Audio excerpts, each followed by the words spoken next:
മലങ്കര കത്തോലിക്ക സഭയുടെ നിയന്ത്രണത്തിൽ പ്രവർത്തിക്കുന്ന ബോധനയുടെ നേതൃത്വത്തിൽ 350ഓളം നിർധനരായ കുട്ടികൾക്ക് വിദ്യാഭ്യാസ സഹായം നൽകി.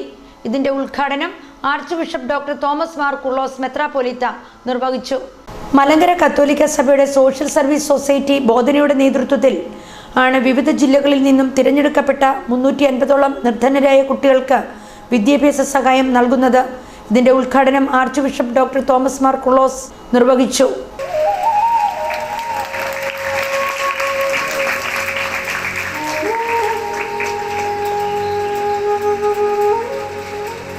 നിങ്ങളെല്ലാവരെയും ദൈവനാമത്തിൽ ഞാനും സ്വാഗതം ചെയ്യുകയാണ്.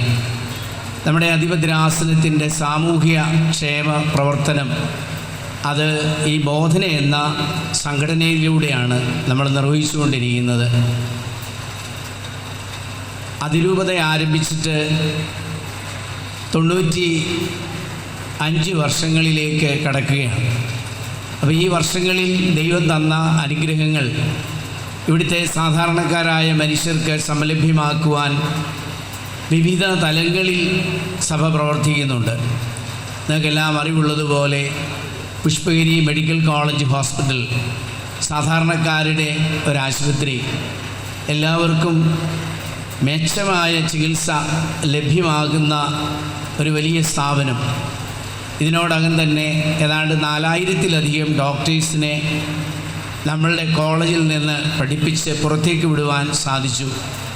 ഏതാണ്ട് 5000-ലധികം വരുന്ന നേഴ്സസിനെ, അങ്ങനെ ഏതാണ്ട് പാരാമെഡിക്കൽ വിഭാഗങ്ങളിലെല്ലാം കൂടി 1000-ഓളം അംഗങ്ങൾ. അപ്പോൾ ഇങ്ങനെ വിവിധങ്ങളായ ശുശ്രൂഷകളിലൂടെ ഈ സമൂഹത്തിൻ്റെ എല്ലാവിധമായ ആവശ്യങ്ങളും അത് പരിഗണനാർഹമായ രീതിയിൽ അത് നിർവഹിക്കുന്ന ഈ അധിപദ്രാസനത്തിൻ്റെ വളരെ പ്രത്യേകമായ ഒരു മേഖലയാണ് സാമൂഹ്യക്ഷേമ പ്രവർത്തനം. മറ്റതൊക്കെ വിദ്യാഭ്യാസവും ആതുര സേവനവുമാണ് എങ്കിൽ ഇത് സാമൂഹ്യ സേവന മാർഗം അല്ലെങ്കിൽ അതിനുള്ള വേദിയാണ്.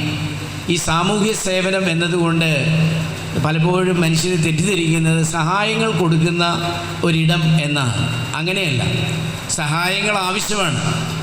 പക്ഷേ സഹായങ്ങൾ കൊടുക്കുന്നത് എന്തിനാണ് എന്ന് ചോദിച്ചാൽ കൂടുതൽ പൗരബോധമുള്ളവരായി, ഉത്തരവാദിത്വ ബോധമുള്ളവരായിട്ട് നമ്മൾ തീരുന്നതിന് വേണ്ടിയിട്ടാണ്. Bodhana president professor Anitha Joji, Bodhana advisory board vice chairman doctor Shibu Zacharia, executive director father Bineesh Simon Kanjirathinkal എന്നിവർ പ്രസംഗിച്ചു.